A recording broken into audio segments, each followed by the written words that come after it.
Dan kita muliakan para alim ulama, guru-guru agama, tokoh-tokoh masyarakat yang alhamdulillah juga bisa berhadir pada kesempatan di pagi hari ini. Kita doakan mudah-mudahan mereka diberikan kesehatan oleh Allah Subhanahu wa taala, dipanjangkan umur oleh Allah Subhanahu wa taala, dan mudah-mudahan Allah Subhanahu wa taala mengabulkan hajat-hajat mereka di dunia wal akhirah.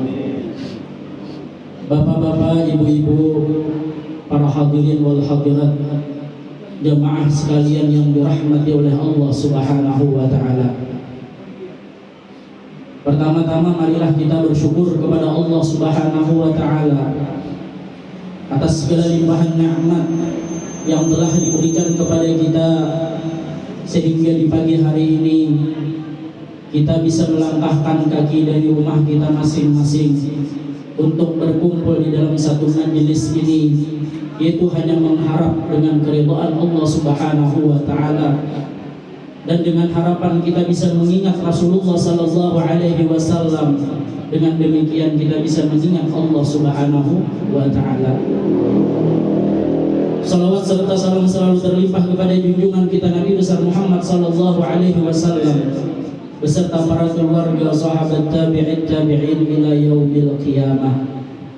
Para hadirin wal hadirat yang dirahmati oleh Allah Subhanahu wa taala.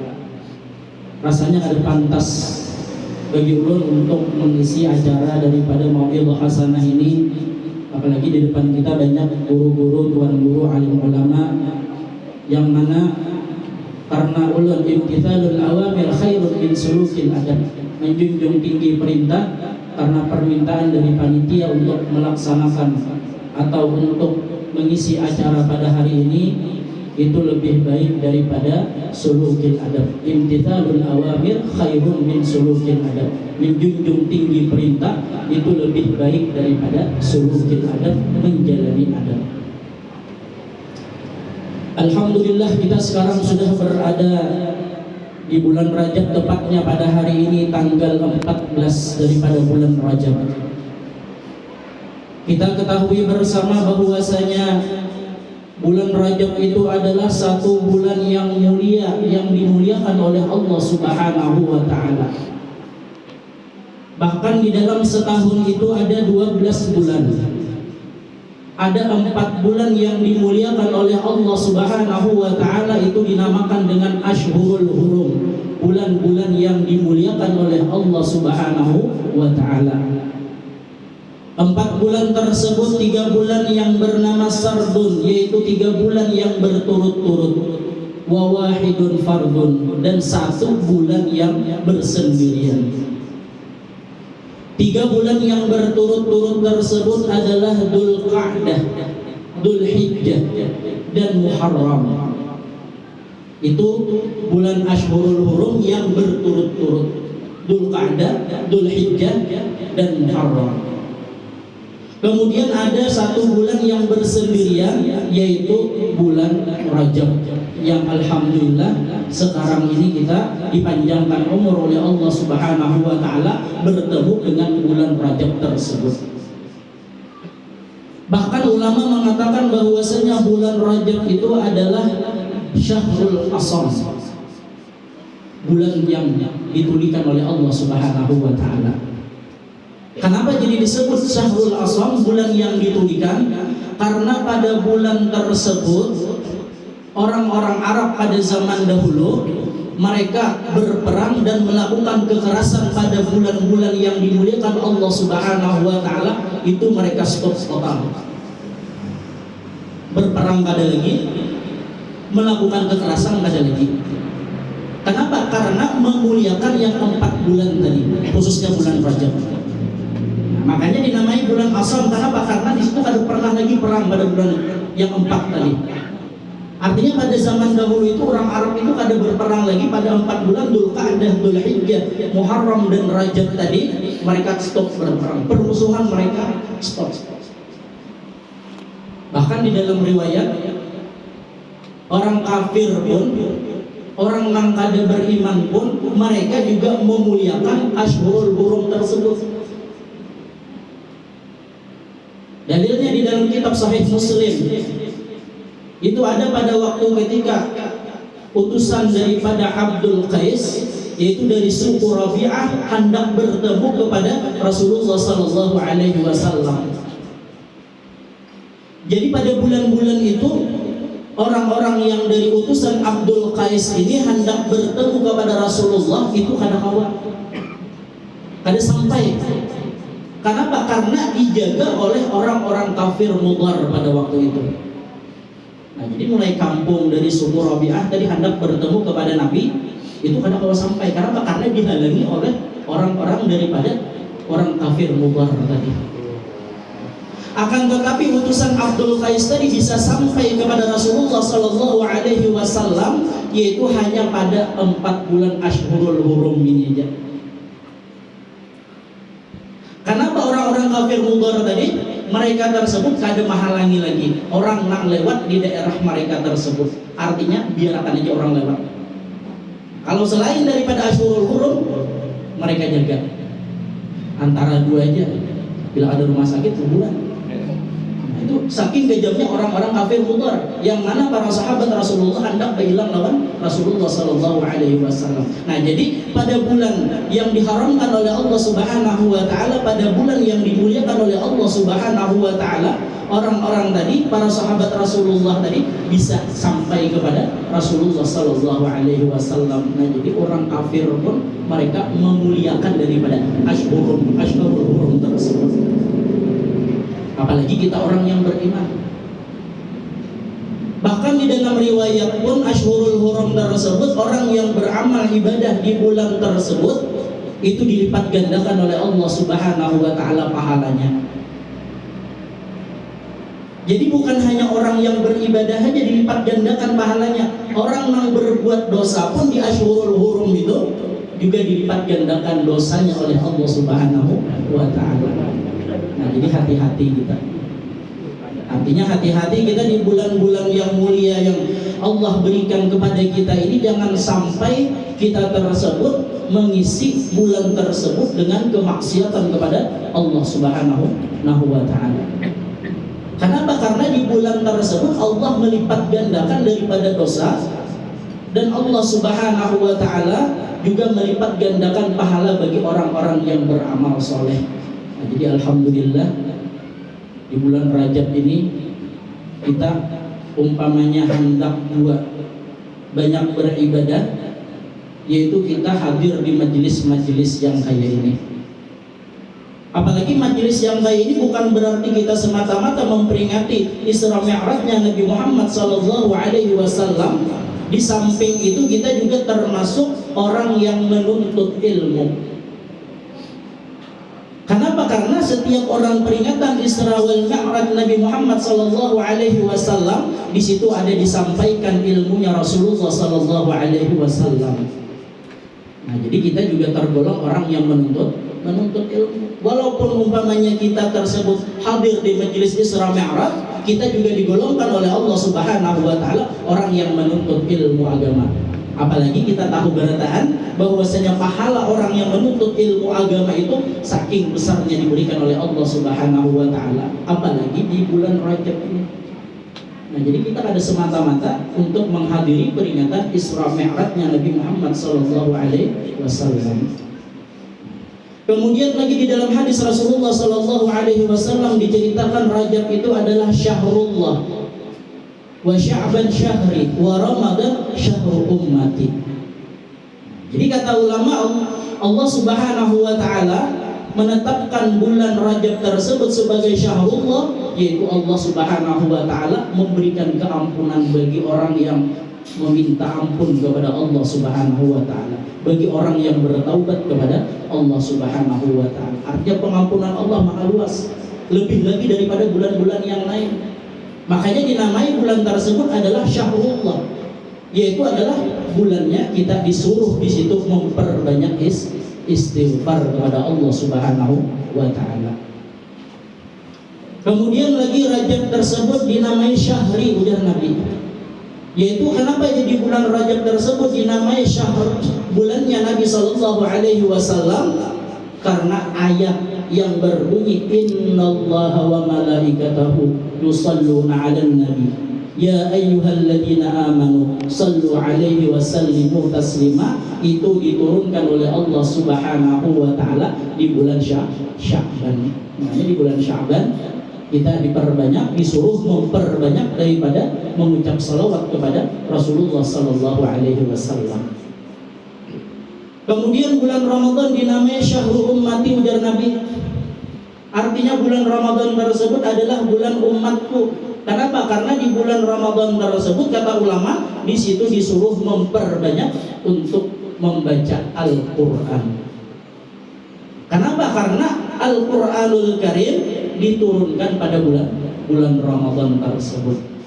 Nah, jadi tiap bulan yang kita berturut-turut ini nih, Rajab, Sya'ban, Ramadan, itu mempunyai khususiat bagi kita umatnya Rasulullah sallallahu alaihi wasallam yang diberikan oleh Allah Subhanahu wa taala. Itu berkat jasanya Rasulullah sallallahu alaihi wasallam. Nah, jadi barataan kita ini berkat jasanya Rasulullah. Kita bisa hidup, kita bisa menikmati daripada dunia ini karena berkat jasanya Rasulullah sallallahu alaihi wasallam. Adalah nabi yang diistimewakan oleh Allah Subhanahu wa taala. Nabi yang melebihi keafdalannya daripada nabi dan rasul yang lainnya. Nabi yang Allah Subhanahu wa taala yang mempunyai umat sepaling baik umat daripada nabi-nabi zaman dahulu. Nah, makanya kita sangat beruntung kita dimuliakan oleh Allah Subhanahu wa taala sebagai umatnya Rasulullah sallallahu alaihi wasallam. Itu juga yang patut kita syukuri. Jadi kenikmatan yang diberikan oleh Allah Subhanahu wa taala tersebut kepada kita itu ada kegampangan, artinya kita ada meminta. Itu adalah fadlullah, keutamaan atau kelebihan dari Allah Subhanahu wa taala lawan kita barataan.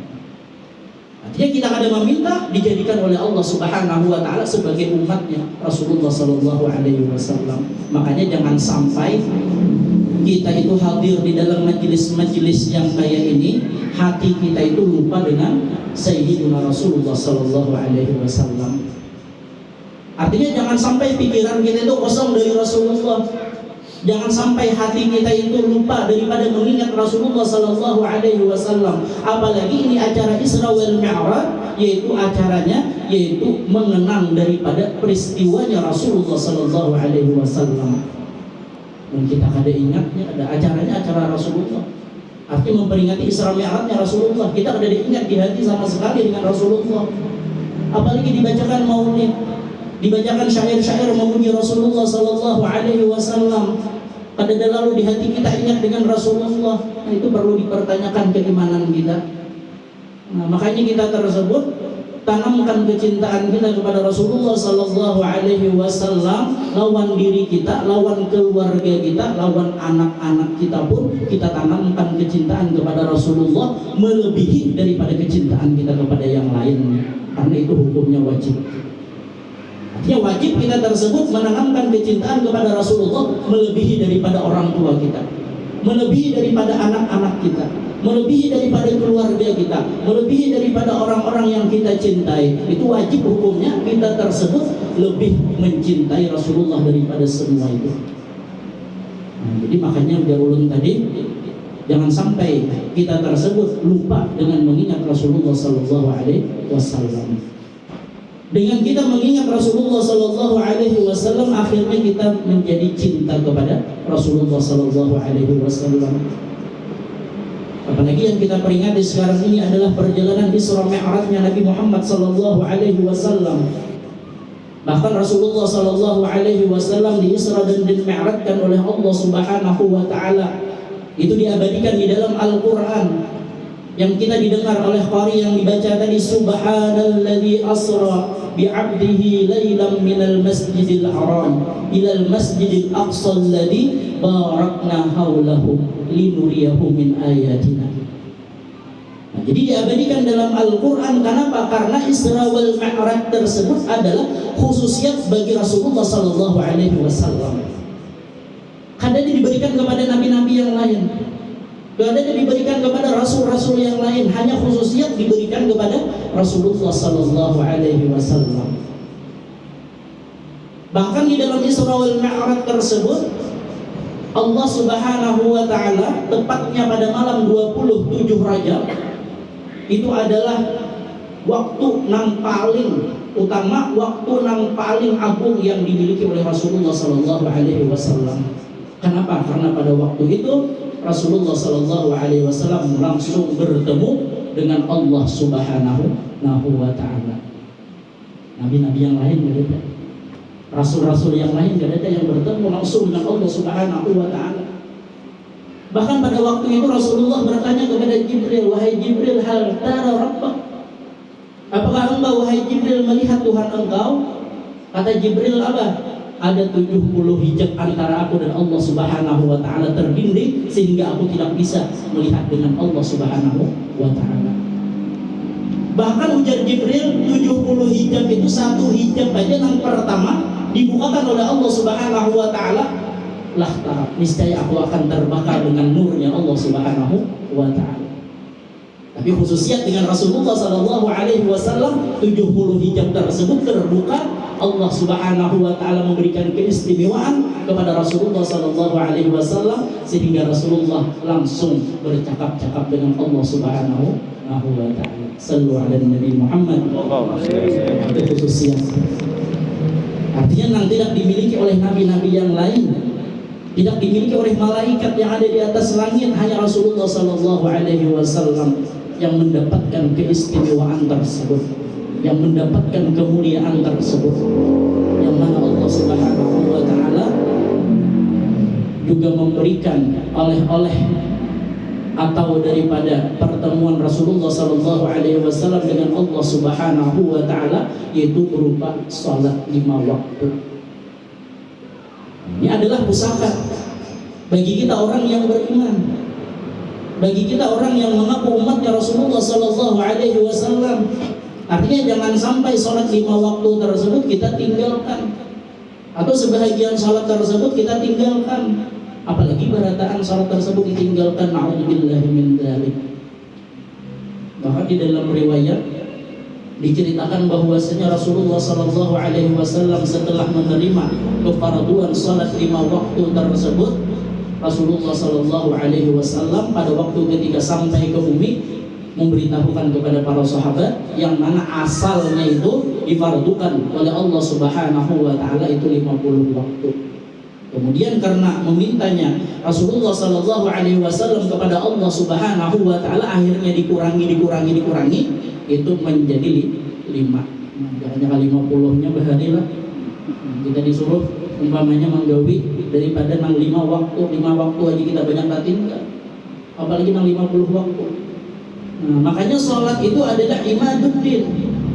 Di dalam hadis Rasulullah sallallahu alaihi wasallam, as-salatu imaduddin, wa man aqamaha faqad aqamat din, wa man hadamaha faqad hadamat din. Artinya sholat tersebut adalah, orang yang mendirikan sholat itu adalah orang yang membentengi, orang yang mendirikan daripada tiang agama. Apabila orang yang meninggalkan sholat, maka orang tersebut orang yang merobohkan daripada tiang agama tersebut. Nah, makanya kita tersebut di dalam sholat tersebut sangat kita perhatikan daripada hal-hal yang berkaitan dengan kewajiban-kewajibannya, hal-hal yang berkenaan dengan rukun-rukunnya, hal-hal yang berkenaan dengan sunnah-sunnahnya, hal-hal yang berkenaan dengan syarat-syarat yang dimana di dalam salat tersebut harus kita perhatikan. Apalagi di dalam salat tersebut ada yang namanya rukun tersebut pulang ada 1 aja atau 2 aja. Yaitu rukun salat tersebut ada yang namanya rukun fi'liyah, ada yang namanya rukun qauliyah, ada yang namanya rukun ma'nawiyah, dan ada yang namanya rukun qalbiyah. Nah, jadi wajib kita terus mengetahui daripada rukun-rukun sholat dan syarat-syarat sholat tersebut. Kenapa? Karena sholat itu adalah pusaka, yang mana sholat tersebut nantinya akan ditanya pertama kali tentang sholat.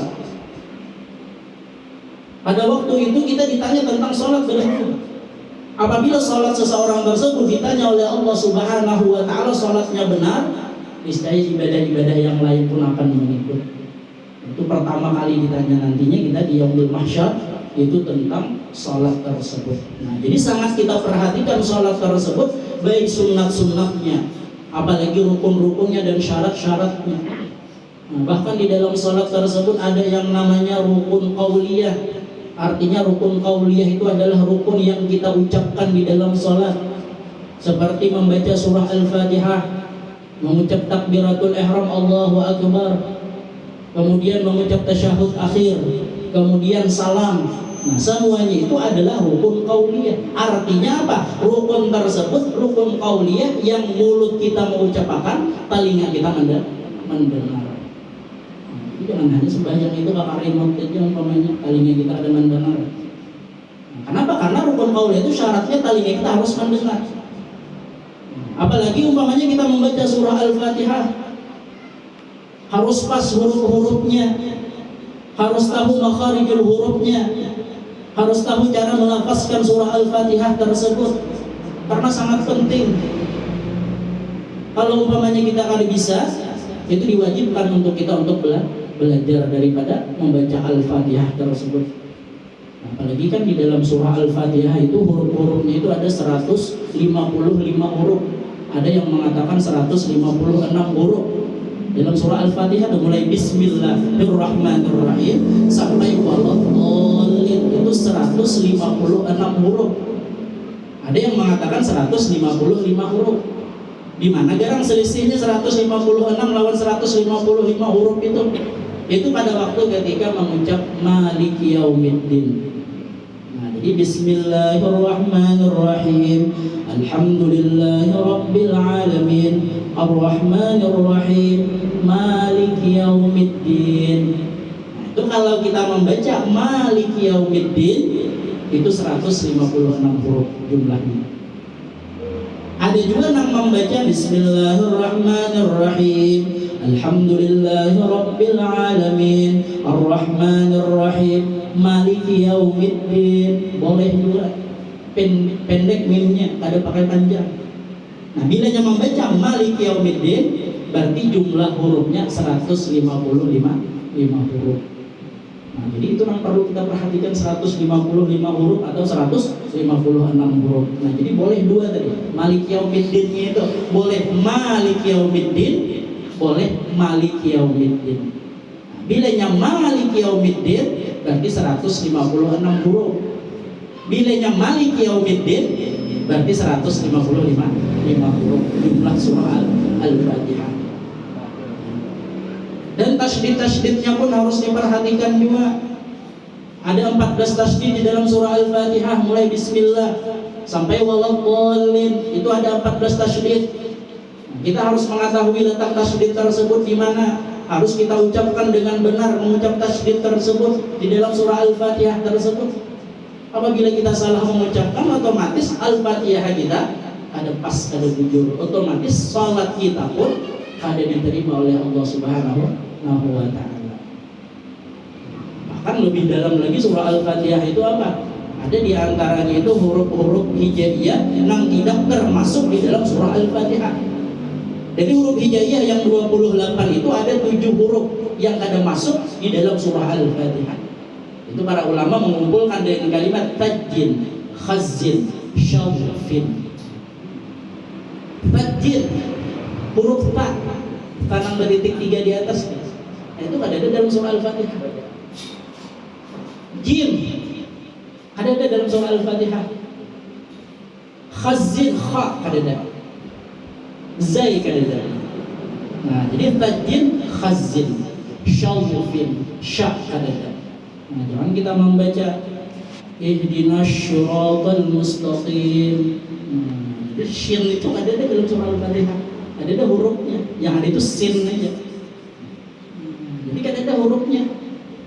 Syagufin, za ada juga. Jangan walazzalin. Bukan waladhdallin. Nah, jangan walazzalin. Kenapa? Karena za itu ada di dalam surah Al-Fatihah. Fa ada dalam surah Al-Fatihah. Nah, jadi huruf yang ada dalam surah Al-Fatihah ada 7 tadi. Tasydid yang ada dalam surah Al-Fatihah itu ada 14. Kemudian huruf yang ada di dalam surah Al-Fatihah itu ada 156 huruf atau 155 huruf. Bedanya di mana? Maliki Yaumiddin tadi boleh panjang, Maliki Yaumiddin tadi boleh pendek. Tapi kalau yang Malikin Nas yang ada di dalam surah An-Nas, nah itu ittifaq ulama kada boleh panjang. Qul a'udzu birabbin nas, malikin nas, kada boleh malikin nas. Nah, kadang kita tak bawa lagu ya. Bismillahirrahmanirrahim. Qul a'udzu birabbin nas, malikin nas. Nah, salah hamba. Nah, jadi kalau yang malikin nas di dalam surah An-Nas itu sepakat ulama itu pendek dibaca mimnya. Beda dengan Maliki Yaumiddin yang ada di dalam surah Al-Fatihah tadi. Nah, itu yang perlu kita perhatikan, yang perlu kita ajarkan, yang perlu kita belajar tentang tata cara salat tersebut, apalagi tentang cara rukun-rukun salat tersebut. Makanya di dalam salat tadi ujar ulun tadi adalah pusakanya, artinya ibadah salat tersebut kalau benar, insya Allah ibadah yang lain pun mengkiring juga. Sebaliknya kalau ibadah salatnya nang pada bujur, tentunya ibadah yang lain pun tak umpat juga. Nah, makanya pertama kali tadi ditanya oleh Allah Subhanahu wa Ta'ala itu tentang sholat. Itu nang ada bahasa sembahyangan tadi kan. Nah, itu nyata sudah. Artinya Rasulullah Sallallahu Alaihi Wasallam pun mendapatkan kewajiban perintah sholat tadi dari Allah Subhanahu wa Ta'ala, langsung Rasulullah yang dipanggil oleh Allah Subhanahu wa Ta'ala menghadap zatnya Allah Subhanahu wa Ta'ala. Nah, makanya di rumah kita itu jangan sampai ada orang yang ada sembahyang. Jangan sampai orang yang meninggalkan sembahyang ada di rumah kita. Kenapa? Karena ada orang yang meninggalkan sembahyang di rumah atau di kampung itu, Allah akan menurunkan laknat bagi orang yang di rumah tersebut. Itu orang yang baik terumpat juga. Makanya kan kita itu berdoa kepada Allah Subhanahu wa Ta'ala, jangan hanya meminta pesugihannya, jangan hanya meminta pangkatnya. Artinya minta kepada Allah Subhanahu wa Ta'ala, Rabbi habli muqimas shalah wa min dzurriyyati. Ya Allah, berikanlah ulun untuk mendirikan salat, untuk memelihara salat, dan duriat-duriat ulun supaya mereka menjaga salat. Nah, kenapa? Karena dengan ibadah salat tersebut, insya Allah Allah Subhanahu wa Ta'ala akan membimbing, akan menjalankan orang tersebut dengan ibadah-ibadah yang lain itu menjadi mudah. Nah, itu daripada khususiyat yang diberikan oleh Allah Subhanahu wa Ta'ala kepada Rasulullah Sallallahu Alaihi Wasallam, yaitu tentang ibadah salat.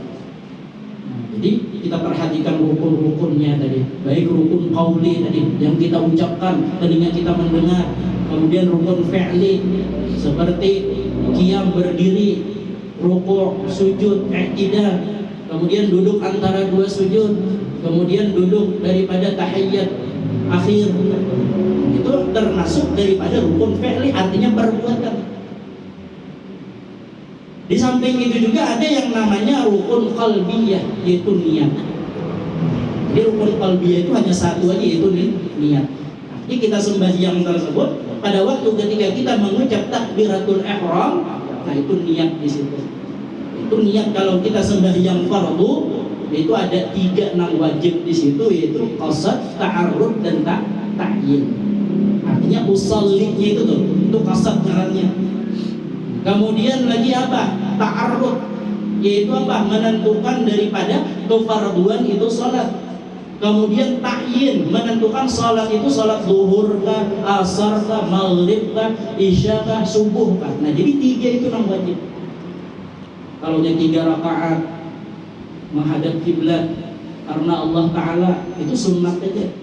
Jadi yang wajib itu kalau di dalam sembahyang fardu, aku sembahyang fardu zuhur, aku sembahyang fardu asar, aku sembahyang fardu maghrib. Nah, jadi nanti itu fase ta'arud dan ta'yin. Beda dengan sembahyang sunat. Yang sunat ini ada sembahyang sunat yang mempunyai waktu, ada yang sembahyang sunat yang mutlak. Jadi syaratnya pun di dalam niat itu beda lagi. Artinya kalau sembahyang fardu tadi 3, kalau sembahyang sunat seperti sembahyang duha, seperti sembahyang witir itu 2 aja. Yang mana? Qasad dan ta'yinnya. Artinya aku sembahyang witir, aku sembahyang duha. Nah, cukup itu aja di dalam hati kita. Nah, jadi kada seumpamanya aku sembahyang sunat duha 2 rakaat menghadap kiblat karena Allah Taala itu sunat aja. Nah, tapi bagus juga artinya kita tersebut melaksanakan daripada sunnah-sunnah yang diajarkan oleh Rasulullah Sallallahu Alaihi Wasallam di dalam salat tersebut. Apalagi kata ulama sunnah-sunnah yang ada di dalam salat itu ada terbagi 3. Ada sunnah daripada sebelum mengerjakan salat, hendak sembahyang ada sunnahnya. Kemudian ada sunnah pada waktu ketika mengerjakan sembahyang. Kemudian yang ketiga ada sunnah setelah kita mengerjakan sembahyang. Nah, jadi kalau ulama itu menghitung sunnah-sunnah yang ada di dalam salat tersebut, yang 3 ini, yang di luar sembahyang, yang hendak sembahyang, rahatan sembahyangnya, lawan sesudah sembahyangnya, itu ada ulama yang mengatakan 500 sunnah di situ. Ada yang mengatakan 700 sunnah. Bahkan ada yang mengatakan yaitu sampai 1000 sunnah di dalam salat tersebut. Saking banyaknya. Ya saking banyaknya sunnah-sunnah yang ada di dalam salat. Bahkan ulama tadi menghitung sampai 1000 sunnah ada di situ. Di mana-mana lah sunnahnya. Nah, jadi banyak. Nah, pada waktu ketika mengangkat takbir aja kayak apa posisi tangan kita. Pada waktu kita ketika berdiri meletakkan tangan kita di mana, itu sunnahnya kayak apa? Yaitu di antara pusat dan di bawah dada, di atas pusat, di bawah dada. Pada waktu ketika kita hendak mengerjakan sunnah di dalam sholat, pada waktu ketika kita berdiri. Nah, jadi kayak ini. Nah, jadi di bawah dada, di atas pusat. Nah, jadi kayak ini. Jangan kayak ini bilang kayak ini. Berarti ada sunnah. Atau kayak ini kan? Nah, itu ada sunnah. Sah aja sembahyangnya. Hendak kayak ini kan sembahyang tuh sah aja. Nah, tapi ada dapat sunnah. Nah, jadi nang hendak dapat sunnah tadi kayak apa? Mutabaahnya, mengikutnya Rasulullah Sallallahu Alaihi Wasallam itu kayak apa? Salatnya. Pada waktu ketika mengangkat takbiratul ihram, Rasulullah itu kayak apa? Pada waktu ketika duduk antara 2 sujud. Pada waktu ketika nangarannya duduk iftirash itu nang kayak apa? Duduk tawarruk itu yang kayak apa? Pada waktu ketika Rasulullah itu salam itu nang kayak apa?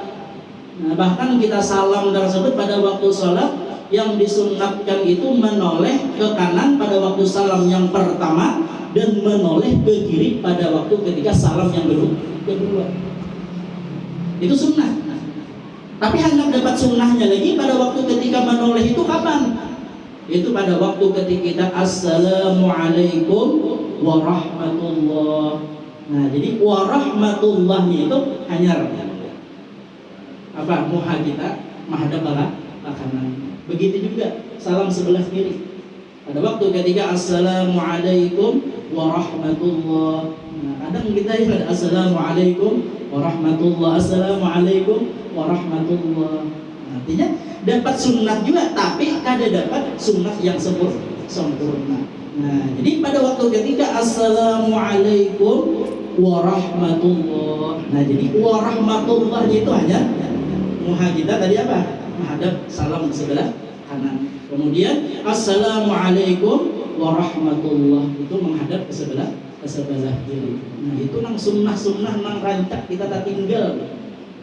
Artinya kita sunnah mengerjakan juga menghadap sebelah kanan, menghadap sebelah kiri pada waktu ketika salam. Tapi ada di dalam sunnah itu ada yang sunnahnya lagi. Kayak kita mengangkat tangan tadi pada waktu ketika kita sholat di bawah dada, di atas pusat tadi.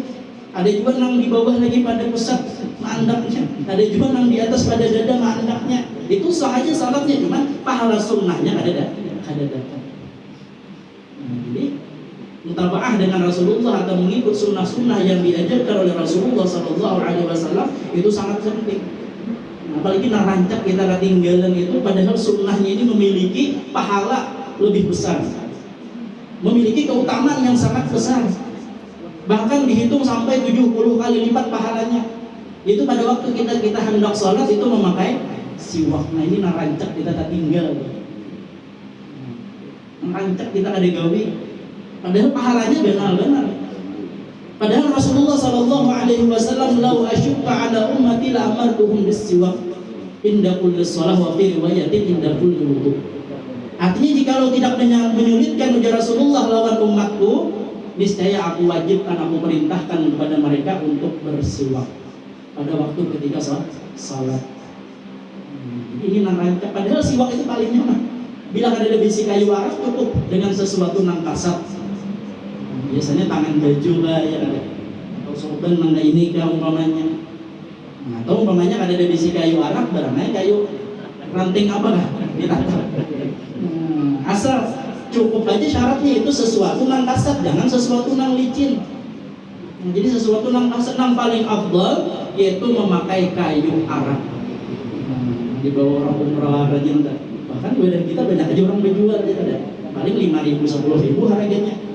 Tapi pahalanya apabila kita memakai maka 70 kali lipat diberikan oleh Allah Subhanahu wa taala pahalanya dibandingkan orang yang kada memakai siwak. Itu sunnah. Kemudian di dalam siwak itu ada pulang caranya nang sunnah pulang kayak apa cara nang diajarkan oleh Rasulullah, kayak apa nang cara diajarkan oleh baginda kita Nabi Muhammad sallallahu alaihi wasallam. Mengikutinya pun kayak apa? Ada dua caranya. Jadi di antaranya itu orang bersiwak tersebut mengikutinya itu kayak apa? Yaitu 3 jari telunjuk, jari tengah dan jari manis ini di atas. Kemudian ibu jari dan kelingking ini di bawah. Nah, jadi kayak ini caranya. Nah, dapat pulang pahala sunnah. Kalau kayak ini kan ya juga hasil juga sudah. Tapi mau hendak lagi dapat pahala sunnah lagi, kayak itu caranya.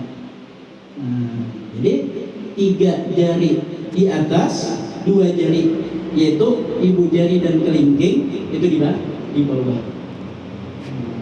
Jadi kalau orang-orang di Hadramaut itu dia nang halus-halus tuh akan umur 6 tahun, 7 tahun itu rata-rata ulun lihati di kantongnya masing-masing tuh besi siwak berataan.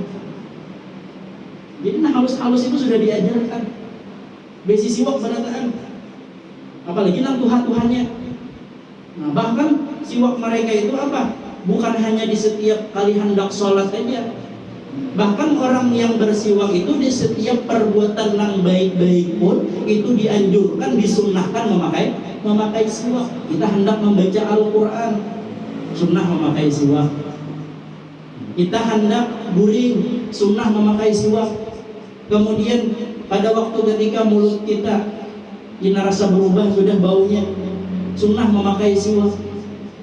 Kemudian pada waktu ketika bangun guring, sunnah memakai siwak. Pada waktu ketika kita masuk ke masjid atau masuk ke musola, sunnah memakai siwak. Nah, jadi kada hanya tertentu sunnahnya itu pada waktu ketika sholat aja. Setiap perbuatan yang baik-baik sunnah memakai siwak. Nah, jadi itu utamanya. Artinya keutamaan yang diberikan oleh Allah Subhanahu wa taala, gawiannya mudah tapi pahalanya diberikan oleh Allah Subhanahu wa taala itu berlipat ganda. Nah, itu yang perlu kita perhatikan, yang perlu kita ajarkan lawan anak-anak kita. Itu yang pertama tadi tentang sholat, kita ajarkan lawan anak-anak kita. Kita suruh mereka untuk belajar, kitanya pun belajar juga. Kayak apa kita belajarnya? Ya dengan hadir-hadir ke majelis-majelis ilmu, ke majelis-majelis ta'lim. Dengan hadirnya, apalagi di kampung tersebut ada majelis ilmu, ada majelis ta'lim yang membahas di situ tentang ilmu, itu yang kita hadiri, itu yang kita datangi. Kalau yang kayak Tuhan ada ngomong mondok, itu dia kadang-kadang sekolah pesantren. Artinya anak barang atau cucu barang yang sekolah pesantren. Nah, tapi ada dahulu yang di sekolah pesantren itu ada orangnya Tuhan memondok sini sekolah pesantren. Sekali jadi tahun ini kenapa dia jadi memondok? Sekalinya cucu sini ada masuk pesantren.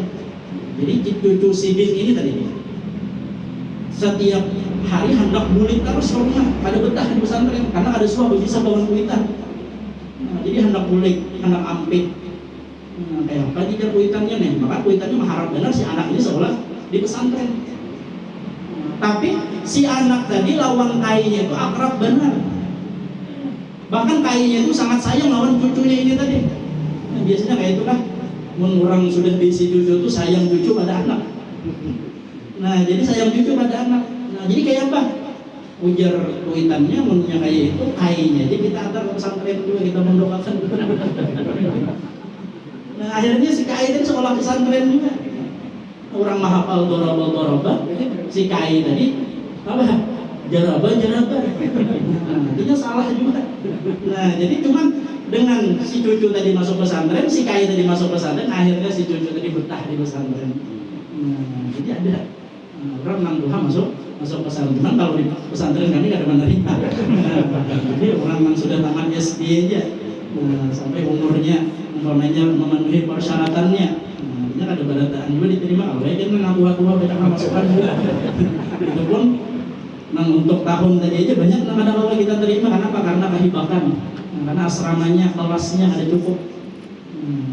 Jadi mudah-mudahan belum minta doa, mudah-mudahan pondok pesantren kami itu berjalan dengan lancar dan mendapat daripada keberkahan dari Allah Subhanahu wa taala, dan mudah-mudahan yang belajar di sana yaitu mereka-mereka menjadi anak yang saleh dan salehah. Apalagi biar anak itu kalau belajar di pondok pesantren itu kuitannya pun dapat pahalanya juga. Ibaratnya paribahasanya itu walaupun kuitannya itu makan guring aja di rumah, si anaknya belajar di pesantren dapat pahalanya juga. Apalagi si anak sudah dari bangun guring, dia sudah diajarkan supaya sembahyang berjamaah pada waktu ketika subuh. Ada waktu sebelum masuk waktu subuhnya disuruh sembahyang 2 rakaat dahulu.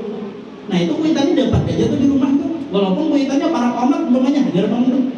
Nah si anak setengah jam lagi hajar subuh sudah bangunnya. Kemudian pas habis sembahyang subuh membaca wirid pulang, wirdul latif, ratibul aqtas, ratibul haddad. Nah itu pahalanya dapat terus kan? Nah kuitannya tadi. Nah itu untungnya orang nambah si anak itu belajar di dalam ilmu agama, belajar di dalam pondok pesantren. Nah itu diantara daripada orang tersebut mendapat keberuntungan di dalam dunia ini karena berkat anak tadi. Apalagi anak itu adalah investasi nantinya apabila kita mati, kalau anak tersebut yang mendoakan yang soleh, otomatis pahala akan mengalir terus ke kubur kita. Itu diantara amal nang kada terputus, yaitu amal jariyah nang mana orang meninggal tersebut meninggalkan anak yang soleh yang mendoakan lawan abah atau mamanya. Kemudian yang terakhir di dalam perayaan Isra wal Mi'raj Nabi besar Muhammad sallallahu alaihi wasallam ini, Rasulullah sallallahu alaihi wasallam yaitu pada waktu ketika berangkat melaksanakan Isra wal Mi'raj, yaitu Rasulullah singgah di beberapa tempat. Di antaranya Rasulullah sallallahu alaihi wasallam singgah di Madinah dulu. Itu Darul Hijrah, tempat hijrahnya Rasulullah sallallahu alaihi wasallam. Kemudian Rasulullah sallallahu alaihi wasallam singgah yang bernama di Bukit Tursina, tempat pada waktu ketika Nabi Musa bermunajat dengan Allah Subhanahu wa taala, bertemu dengan Allah Subhanahu wa taala, berbicara dengan Allah. Kemudian Rasulullah sallallahu alaihi wasallam singgah di Baitul Laham, tempat kelahirannya Nabi Isa. Kemudian Rasulullah juga diantaranya singgah di sebuah pohon yang mana pohon tersebut tempat pernah Nabi Musa di situ berteduh pada waktu ketika dikejar oleh Fir'aun dan bala tentaranya. Nah ini menggambarkan lawan kita bahwasanya athar atau bekas orang-orang soleh tersebut itu mempunyai keberkahan.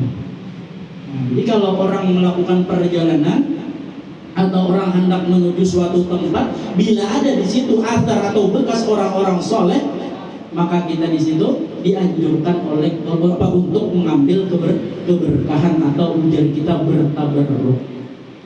Dia mengambil keberkahan. Dalilnya apa? Ya Rasulullah tadi. Pada waktu ketika perjalanan Isra Mi'raj, beliau tetap mengambil daripada keberkahan yang mana keberkahan tersebut bekas daripada orang-orang soleh, bekas daripada nabi-nabi Allah pada zaman dahulu. Jadi keberkahan itu Allah turunkan lawan kita. Nah, apalagi kita mengadakan acara nang kayak ini, makanya diantaranya itu diandeki wadai buat nang kayak ini dengan harapan apa? Allah menurunkan rahmat, Allah menurunkan keberkahan hingga di makanan, di wadai, di minuman itu.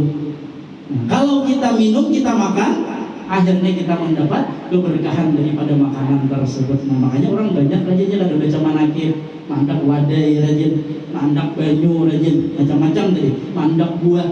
Itu dengan harapan apa? Keberkahan itu turun dan hinggap di makanan di buah. Dari akhirnya kita makan bisa habis wadainya pada tahun. Jadi keberkahan dari Allah Subhanahu Wa Taala itu diturunkan. Makanya pakaian kita pun itu nantinya akan menjadi saksi. Artinya akan menjadi saksi kita itu hadir di majelis yang kayak ini. Hadir daripada kita mengingat Rasulullah Sallallahu Alaihi Wasallam. Nah, jadi ada bisi jam tangan pakai kalau kita hendak hadir di majelis taklim, di majelis ilmu yang kayak ini. Ada bisi cincin pakai, ada baju yang tak bagus pakai. Supaya apa? Supaya menjadi saksi nantinya bahwasanya inya itu pernah kita bawa ke tempat kebaikan yang kayak ini. Nah, itu keberkahan. Artinya keberkahan tersebut bisa kita peroleh dengan mengambil bekas atau daripada tempat-tempat orang-orang saleh tersebut. Nah, makanya kita tersebut jangan sampai menafikan atau mentiadakan daripada ada keberkahan dari Allah Subhanahu wa Ta'ala. Kita bertabarruk, kita mengambil berkah. Bahkan dalilnya pun ada lagi bahwasanya Ummu Sulaim pada waktu ketika itu Rasulullah Sallallahu Alaihi Wasallam mengucurkan keringat. Ummu Sulaim ini mengumpulkan keringat Rasulullah. Kemudian ditanya oleh Rasulullah, wahai Ummu Sulaim, biasa apa garang keringat itu dikumpulkan? Kemudian Ummu Sulaim, aku hendak bertabarruk, anak mengambil keberkahan besan anak cucuku nantinya. Nah, kemudian Nabi silahkan ujar Nabi. Nah, berarti kan Nabi membolehkan.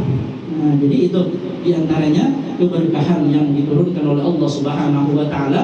Kita tersebut mendapatkan keberkahan tersebut. Insya Allah dengan kita mendapatkan keberkahan tersebut, umur kita pun, kehidupan kita menjadi berkah.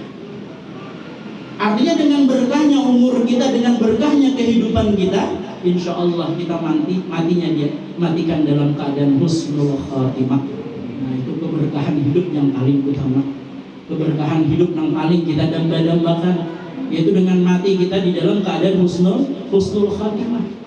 Artinya kita tersebut hendak melihat orang tersebut berkah atau ada hidupnya di hati akhir hayatnya. Bila orang husnul khatimah, berarti orang tersebut kehidupannya berkah. Sebaliknya bila orang tersebut su'ul khatimah, berarti kehidupannya ada berkah.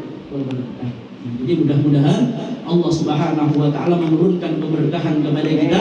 Mudah-mudahan Allah Subhanahu wa Ta'ala mengampuni segala dosa-dosa kita, dosa kedua orang tua kita, dosa guru-guru kita. Mudah-mudahan Allah Subhanahu wa Ta'ala memanjangkan umur kita, mensehatkan badan kita, dan mudah-mudahan yang sakit di antara kita disembuhkan oleh Allah Subhanahu wa Ta'ala, diangkat penyakitnya, baik penyakit zahir atau penyakit batin. Mudah-mudahan Allah Subhanahu wa Ta'ala dengan berkumpulnya kita di sini menjadikan salah satu turunnya rahmat kepada kita. Mudah-mudahan kita semuanya dibukakan hati untuk menuntut ilmu agama. Mudah-mudahan kita barangkali dibukakan hati untuk beramal, beribadah kepada Allah Subhanahu wa Ta'ala dengan diterimanya segala amal ibadah kita.